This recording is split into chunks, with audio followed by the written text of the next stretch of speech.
عن جابر بن عبد الله رضي الله عنهما قال جعل وفي لفظ قضى النبي صلى الله عليه وسلم بالشفعة في كل ما يقسم فإذا وقعت الحدود وصرفت الطرق فلا شفعة. جو حدیث آپ نے سماعت فرمائی ہے اس کا موضوع شفع کے مسائل. شفع جو شفع سے بنا ہے اور اس کا معنی جوڑی یا جفت. قرآن پاک میں بالشفع والوتر جفت اور طاق عدد کی قسم. تو شفع میں چونکہ جوڑی کا تصور ہے، کیونکہ شفع کے احکام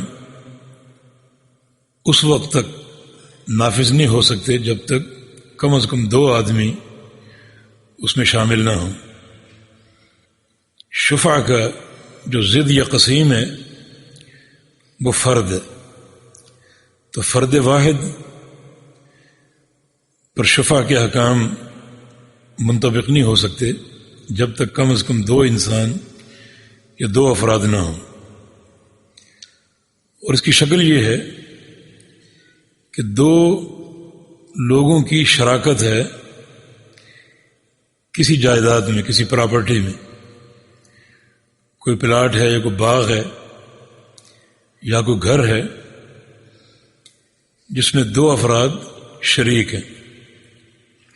اب ان دونوں میں شراکت قائم ہے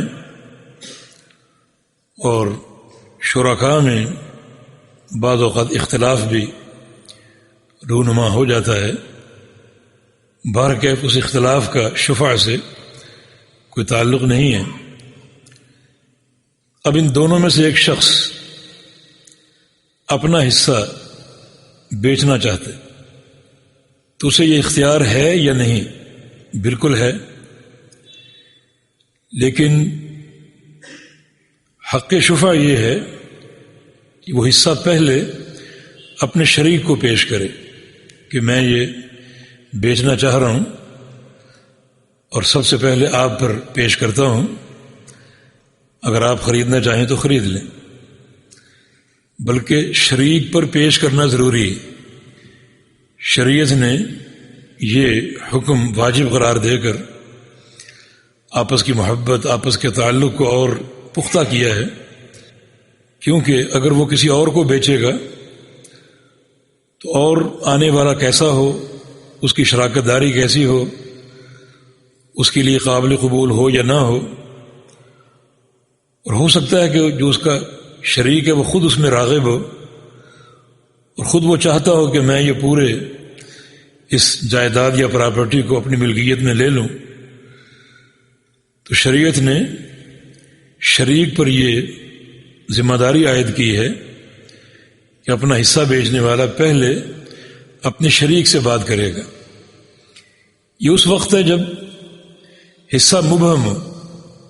دونوں شریک تو ہیں لیکن کس کا کیا حصہ ہے یہ معلوم نہیں. پورا ایک پلاٹ ہے یا پراپرٹی یا باغ ہے، وہ آدھا آدھا دونوں کا ہے، لیکن کون سا حصہ زید کا ہے اور کون سا بکر کا ہے یہ واضح نہیں. راستہ بھی ایک ہے اور حد بندی بھی متعین نہیں ہے. تو اب وہ اپنے شریک پر وہ پیش کرے گا کہ آپ خرید لیں. ظاہر ہے کہ پھر حد بندی بھی ہوگی، حصے کا تعین بھی ہوگا تاکہ وہ اس کو بیچ سکے. ہاں اگر پہلے حد بندی ہو جائے، راستے الگ ہو گئے، بیچ میں دیوار آ گئی اور جو ایک ابہام تھا حصے کا وہ ختم ہو گیا، اب وہ شراکت نہیں ہے، اب پڑوس ہو گیا. اب اگر وہ بیچنا چاہے تو اس پر یہ فرض نہیں ہے کہ وہ اپنے شریک پر اس کو پیش کرے، کیونکہ اب شراکت اس کی ختم ہو گئی. اب وہ پڑوس کے طور پر اس کے ساتھ ہے، البتہ اخلاقی طور پر اپنے پڑوسی کو وہ دعوت دے گا کہ آپ خریدنا چاہیں تو پہلے حق آپ کا ہے، تاکہ آپ کسی الجھن میں مبتلا نہ ہو جائیں، نیا خریدار کیسا ہو، اس کا اخلاق کیسا ہو۔ تو اس لیے شریعت نے شرکاء کی آپس کی محبت اور آپس کے تعلق کے اس نقطے کے پیش نظر حق شفع جو ہے وہ متعین کیا ہے کہ جو شفیع اور شریک ہے وہ بیچنے سے پہلے اپنے شریک پر وہ پیش کرے گا۔ نبی علیہ السلام کی حدیث بھی ہے، من کانت نخل او ارض فلا یبیعها حتی یعرضها علی شریکہ۔ اگر کسی شخص کا کوئی باغ ہے یا کوئی گھر ہے یا کوئی بھی زمین یا پلاٹ ہے تو اس کو اس وقت تک نہ بیچے جب تک اپنے شریک پر پیش نہ کر دے۔ اگر وہ راغب ہو تو وہ خرید لے گا، اور اگر راغب نہ ہو تو منع کر دے گا۔ جب وہ منع کر دے تو اب وہ دوسرے کسی شخص کو بیچنے کا اختیار رکھتا ہے، تو یہ حق شفع۔ تو فرمایا ان جابر ابن عبداللہ رضی اللہ عنہما قال جعل وفی لفظ قضاء۔ ایک حدیث میں جعل کے الفاظ اور ایک میں قضاء کے الفاظ ہیں کہ رسول کریم صلی اللہ علیہ وسلم نے فیصلہ فرمایا بالشفع، شفع کا، فی کل ما لم یقسم، ہر اس جائیداد میں یا پراپرٹی میں جس کی تقسیم نہ ہوئی ہو۔ حصہ بھی مبہم ہے، دو شریک ہیں، دو پارٹنر ہیں، دونوں آدھے آدھے کے مالک ہیں، لیکن کون سا آدھا کس کا ہے یہ معلوم نہیں ہے، ابھی تقسیم نہیں ہوئی۔ تو ایسی جو ناقابل تقسیم جو پراپرٹی ہے، فرمایا کہ اس میں شفع ضروری ہے۔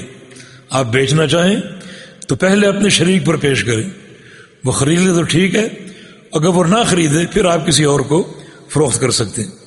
اور آگے فرمایا کہ فَإِذَا وَقَعَتِ الْحُدُودُ وَصُرِفَتِ الطُّرُقُ فَلَا شُفْعَةَ، اگر حد بندی واقع ہو جائے، متعین ہو جائے کہ یہ آدھا آپ کا ہے اور یہ آدھا آپ کا ہے، وَصُرِفَتِ الطُّرُقُ، اور راستے پھیر دیے گئے، یہ راستہ آپ کے داخل ہونے کا اور یہ راستہ آپ کے داخل ہونے کا، اب وہ شفع اور شراکت نہیں رہی، اب دونوں کا تعلق ایک پڑوس کا ہے، تو اس میں اس پر فرض نہیں ہے کہ اپنے اس پراپرٹی کو فروخت کرنے سے قبل اپنے پڑوسی کو پیش کرے۔ فرمایا کہ فَإِذَا وَقَعَتِ الْحُدُودُ وَصُرِفَتِ الطُّرُقُ فَلَا شُفْعَةَ، جب حد بندی ہو جائے دونوں کی زمینوں کی اور راستہ مختلف ہو جائے، فلا شفع، تو پھر شفع کا حق ختم ہو جاتا ہے، پھر ان کا تعلق ایک پڑوس کا ہے۔ اخلاقی اعتبار سے چاہے تو اپنے پڑوسی سے پوچھ لے کہ آپ خریدنا چاہیں تو خرید لیں، ورنہ یہ فرض نہیں ہے، جس کو چاہے وہ فروخت کر سکتا ہے۔